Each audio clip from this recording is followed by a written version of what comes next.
많은 역사 유적이 남아있어 지붕 없는 박물관으로 불리는 강화도. 강화도의 두 번째 헤리티지 엑스파일을 알아봅니다.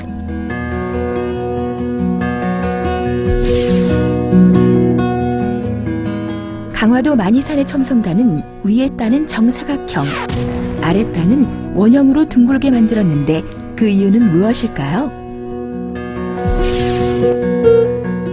전등사 대웅보전 건물 4기퉁이에는 특이한 목조 장식물이 있습니다. 한 여인을 벌주기 위해 만들었다고 하는데 여기엔 어떤 사연이 담겨 있을까요?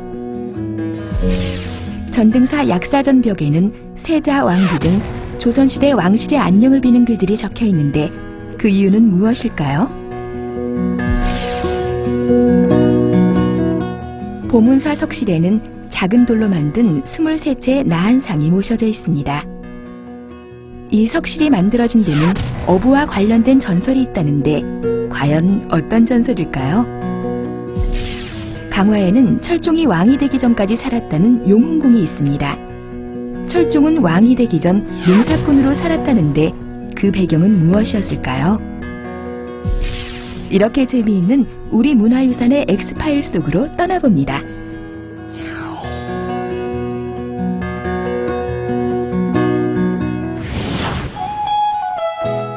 우리나라에서 5번째로 큰 섬인 강화. 강화도는 삼국시대 때 혈고도라 불렸다고 하는데 그것은 아마도 강화도가 한반도의 배꼽에 해당되는 곳에 있기에 붙은 이름인 듯합니다. 그래서 그런지 강화도 만이산은 우리나라 산 중에서도 기가 아주 센 산이라고 합니다.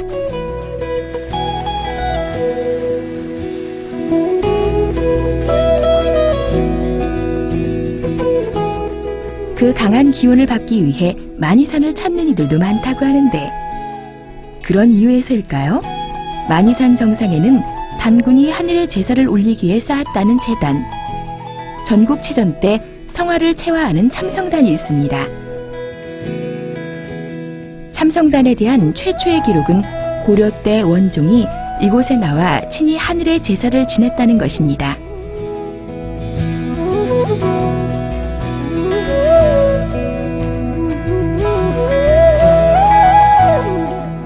참성단을 찾으면 천연기념물로 지정된 소사나무가 신비로운 분위기를 더하는데 참성단을 살펴보면 위아래 2단으로 되어 있습니다.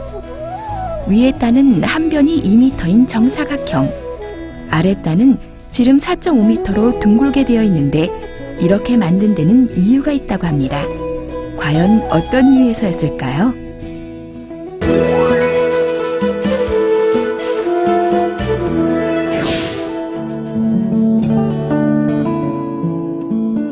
참성단을 이렇게 만든 이유는 양기와 음기의 조화 때문이라고 합니다. 조선 후기의 역사학자 이종희 선생은 그의 저서에서 위는 모나고 아래가 둥근 것은 땅과 하늘을 의미해서 만든 것이며 하늘과 땅을 함께 제사하는 이유에서다라고 적고 있습니다.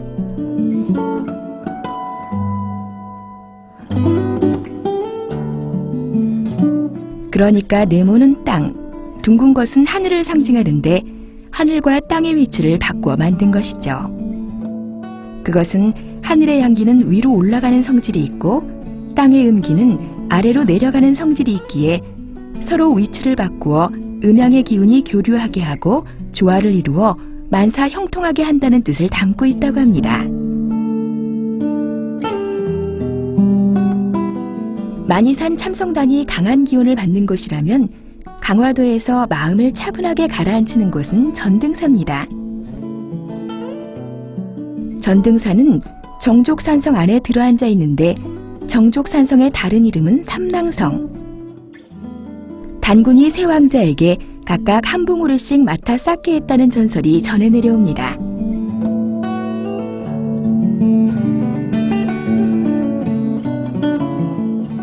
이 전등사라는 이름은 이제 고려 충렬왕비인 그 정화공주가 이제 전등사 와서 이제 기도를 하면서 그러면서 이제 그 중국의 남송의 그 대장경을 영인에 갖고 옵니다. 그리고 그때 이제 경덕전등록이라는 1004년에 만들어진 이제 역대 불교 조사 스님들의 일대기가 담긴 책을 전등사에 이제 보관하게 됩니다. 그러면서 이제 이 부처님의 법이 오늘까지 이제 이어간다는 뜻에서 그 지혜의 등불이 이어간다는 의미에서 이제 전등사라는 이름이 전해지고, 또 하나의 유래는 이제 그 정화공주가 이제 옥등을 그 전등사에 시주를 했다고 해서 전등사라는 이름이 이어간다라고 이렇게 그 이야기가 전해져 내려옵니다.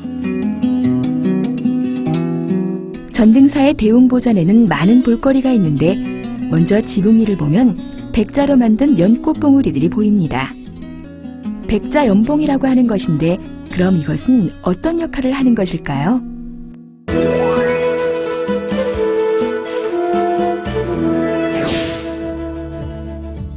백자 연봉은 기와를 고정시키는 못이 녹슬지 않게 가리기 위한 것인데 양산 통도사와 전등사에서 볼 수 있습니다. 또 대웅전 처마는 겹처마 팔작지붕으로 곡선이 아름다운데 처마를 보다 보면 특이한 조각 장식이 눈길을 끕니다. 내 귀퉁이에 한 여인을 벌주기에 만들었다는 장식이 있는데 이 장식에는 어떤 사연이 담겨 있을까요?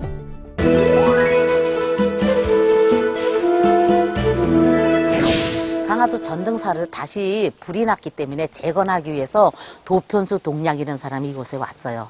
그래서 그분이 절을 짓기 시작했는데 그 주막의 주모가 너무나 절생 미인이에요. 그래서 그 여인한테 빠져버렸습니다. 그래서 모든 것을 다 그 여인한테 바쳤어요. 그런데 그 여인이 웬일입니까? 모든 것을 다 가지고 주랭랑을 쳤습니다. 도편수 동량이 너무너무 화가 났어요. 그래서 너는 전등사에 들려오는 목닥소리와 함께 부처님의 모든 가르침을 거울 삼아 너의 죄를 한번 참회해봐라. 그런 의미에서 두 손과 머리로 그 무거운 짐을 오늘날까지 바치고 있다는 그런 아주 재미있는 전설적인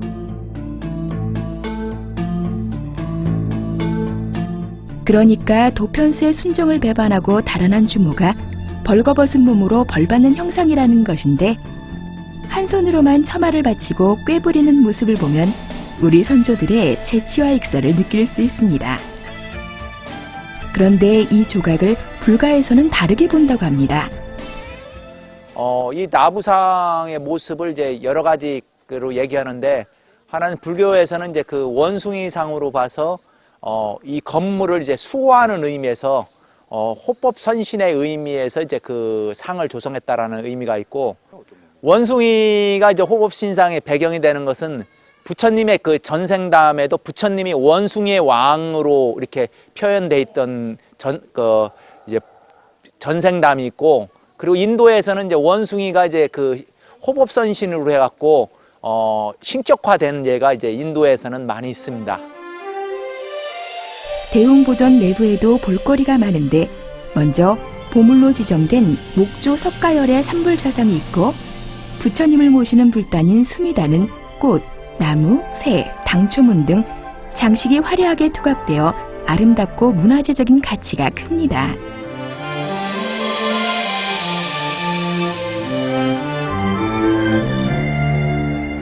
위를 보면 정자각 모양의 닷집이 화려한 조각 솜씨를 뽐내고 그 위론 우물천장의 화려한 장식이 아름다운 건축공예의 극치를 보여줍니다.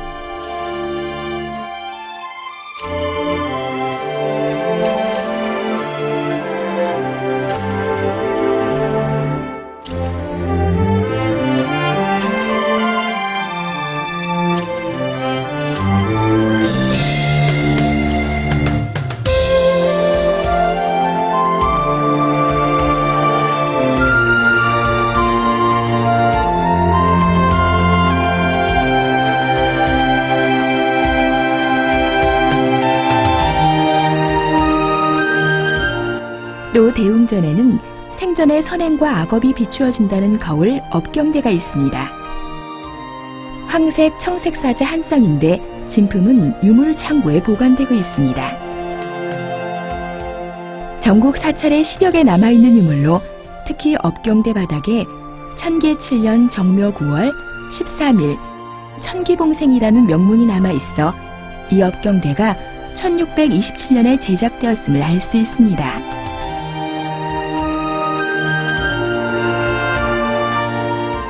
또 또 다른 건물인 약사전은 작고 아담한 건물인데 그런데 약사전 벽면에는 특이한 글씨가 보입니다. 세자저하 왕비전하라는 글씨인데 이런 글귀가 왜 이곳에 적혀 있는 것일까요?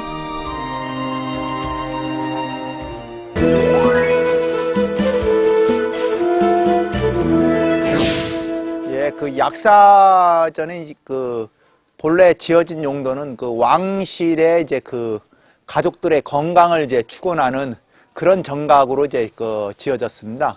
그래서 이제 그 전등사에는 약사전이 대웅전보다 높이 취한 이유가 이제 그 왕실의 이런 건강을 축원하는 그런 건물로 지어졌기 때문에 그렇고, 왕비나 세자나 왕이나 그리고 이제 그 왕실의 주요 가족들의 이제 건강을 축원하는 글귀들이 쓰여 있고, 그리고 이제 그 조선 중기에는 그런 사찰들이 왕실의 건강을 축원하는 그 전각들이 이제 그 큰 사찰에는 하나 정도는 전체적으로 있는 경우들이 많이 있습니다.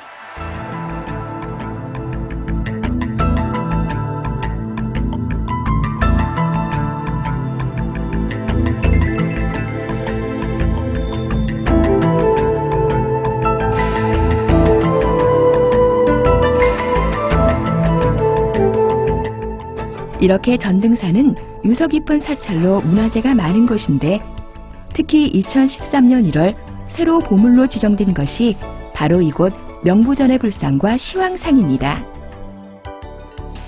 명부전은 불교의 사후세계를 표현한 전각으로 지옥에서 죽은 자를 구제하는 지장보살과 죽은 자를 심판하는 시황을 모시는 곳입니다.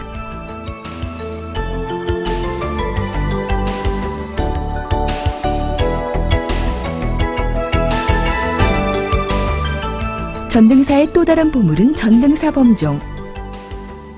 우리나라의 범종들과 뭔가 다른 독특한 형태라 고개를 갸웃거리게 하는데 과연 어떤 사연이 있는 종일까요?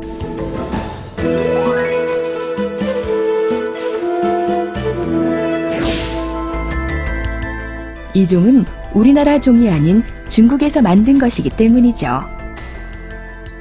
안에 있는 명문을 보면 송나라 때 회주 승명사에서 만들었다고 적혀 있습니다.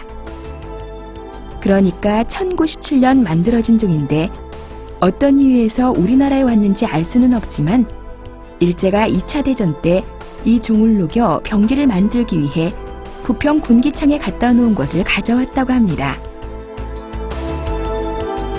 하마터면 귀한 문화재를 잃어버릴 뻔했던 것이죠.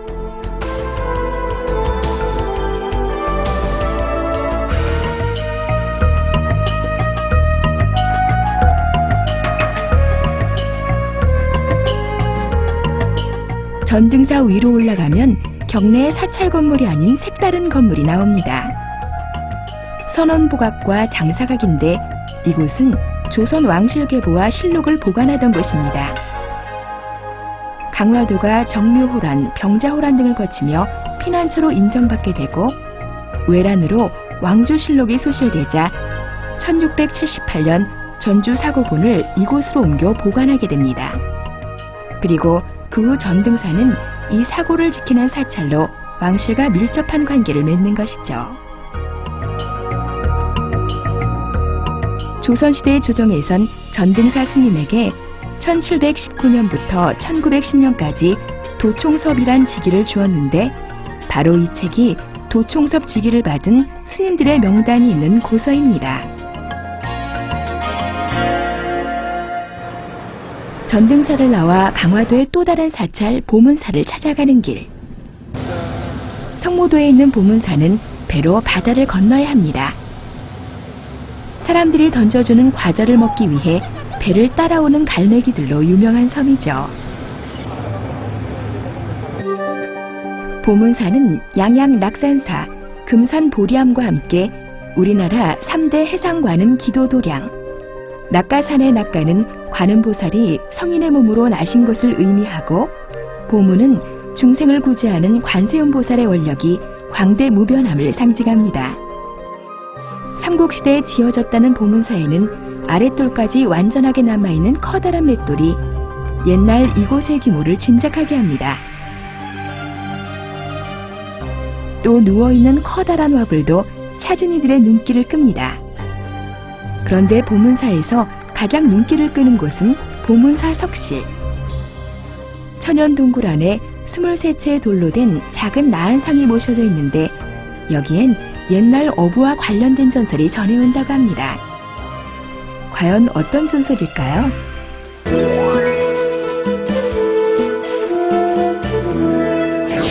진덕여왕 때, 그러니까 649년 정도 됩니다. 연도는. 그 당시 요 보문사 앞바다에 어부들이 나와서 봄철에 고기 잡으러 나와가지고 그물을 쳤는데 바다에서 22개의 돌이 올라왔습니다. 그래서 야, 고기가 아니고 돌이니까 어부들은 그냥 또 팽개치고 돌을 또 바다에 넣어버렸죠. 그래 다시 이제 그물 한 번 더 쳤어요. 또 옹기가 그물을 쳐도 또 22개의 돌이 또 올라왔어요. 그래가지고 그때 고기 잡이에 참여했던 어부들이 다 같이 잠을 잤는데 동시에 똑같은 꿈을 꿨어요. 어느 노스님이 한번 나타나셔가지고 그 바다에 건져오는 돌을 잘 모시라. 어부는 이 돌 나한상들을 낙가산으로 옮기다가 이 석굴 부근에 이르렀는데 갑자기 돌이 무거워져 이곳에 모셨다고 합니다. 지금 석실 안에는 23채의 나한상이 있는데 이 중에서 관음보살은 1982년 조성한 것이고 그 외에 22채는 전설의 석상이라고 전해옵니다. 보문사에서 1km 정도 산을 올라가면 또 특이한 불상을 만날 수 있습니다. 9m가 넘는 거대한 마의 석불좌상인데 1928년 보문사 주지 스님이 조각한 것으로 기도를 올리기 위해 많은 이들이 찾습니다. 그리고 꼭 기도가 목적이 아니더라도 이곳에서는 서해 바다와 보문사가 한눈에 들어와 보문사를 찾으면 꼭 들르는 곳이기도 합니다.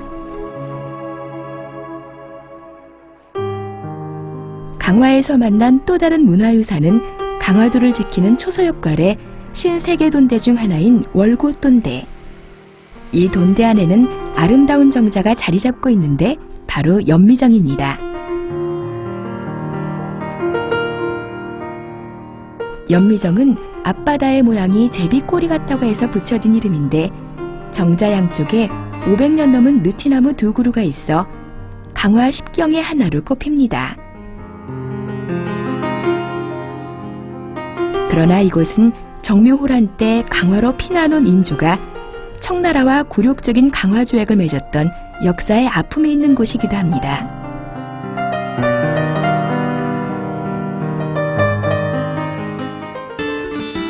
우리는 강화도에 또 다른 아픔이 있는 역사 유적을 찾아 떠났습니다. 바로 이곳 고려궁지입니다. 고려궁지의 입구는 승평문.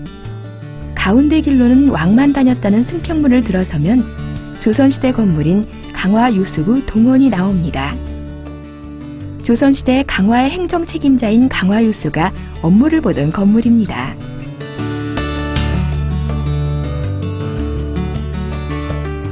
또 옆으로 가면 역시 조선시대에 세워진 이방청 건물이 나옵니다. 조선시대에 이곳엔 행궁과 많은 전각이 세워졌는데 병자호란, 병인양요 등으로 허물어지거나 불타버리고 현재는 동원과 이방청만 남아 있습니다. 또 복원된 외교장각도 볼 수 있는데요. 외교장각은 정조 때 왕실 관련 서적을 보관하기 위해 만든 것.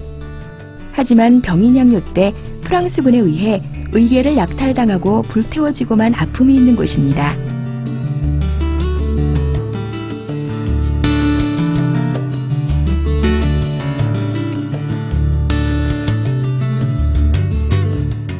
외교장각 뒤에는 아직도 고려궁지 발굴 작업이 계속되고 있습니다.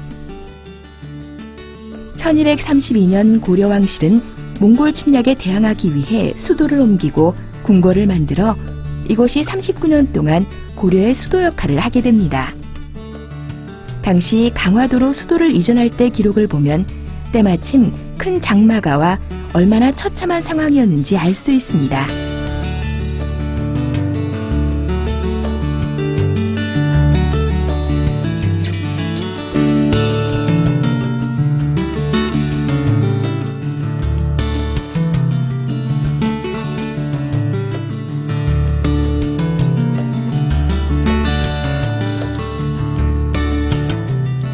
그런데 고려 왕실이 피난처로 강화도를 택한 데는 몇 가지 이유가 있었다고 합니다. 과연 어떤 이유에서였을까요?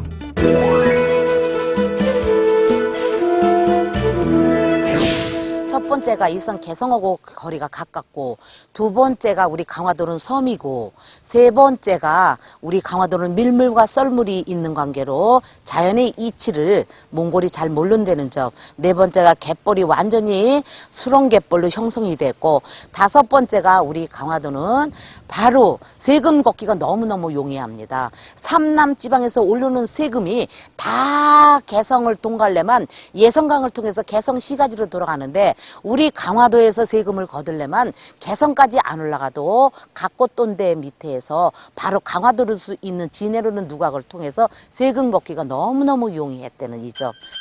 당시 이곳엔 14개 궁궐 건물이 있었고 내성, 외성, 중성 등 성곽도 쌓았다고 하는데 고려 궁궐과 성곽들이 흔적도 없이 사라진 이유는 무엇일까요?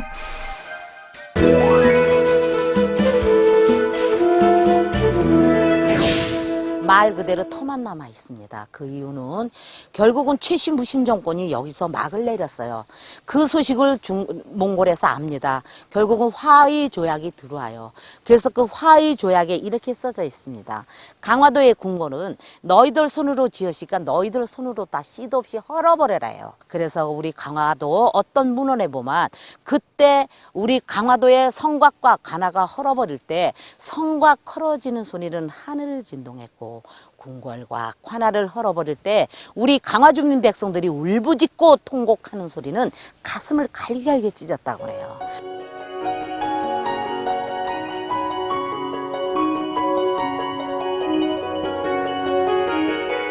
고려공지를 둘러보고 나오면 용훈궁이 나옵니다. 용훈궁은 철종 임금이 19세까지 농사를 지으며 살던 집. 원래는 초가였지만 철종이 즉위한 후 강화유수가 지금과 같은 집을 짓고 용훈궁이라 부르게 됩니다. 이곳에서 철종은 19살까지 농사를 지으며 살았는데, 그런데 왜 왕족인 철종은 이곳에서 농사꾼으로 살고 있었을까요?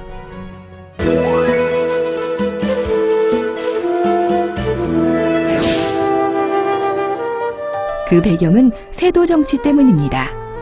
철종의 할아버지는 사도세자, 철종의 아버지 전계군은 아버지, 작은아버지, 형들까지 세도 정치에 의해 죽는 것을 보고 아들을 평범한 농사꾼으로 살게 한 것이죠. 그러나 그로 인해 안동 김씨 세도가들은 배우가 없는 강화도령을 왕으로 앉히게 됐으니 역사란 참 아이러니합니다.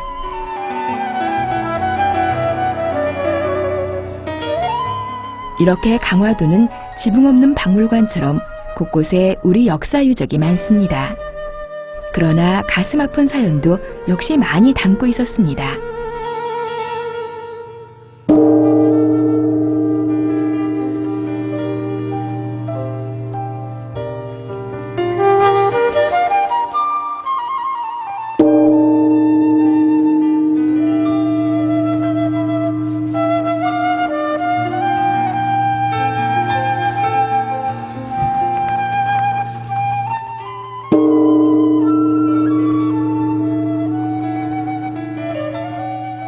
밤하늘에 울려 퍼지는 범종 소리.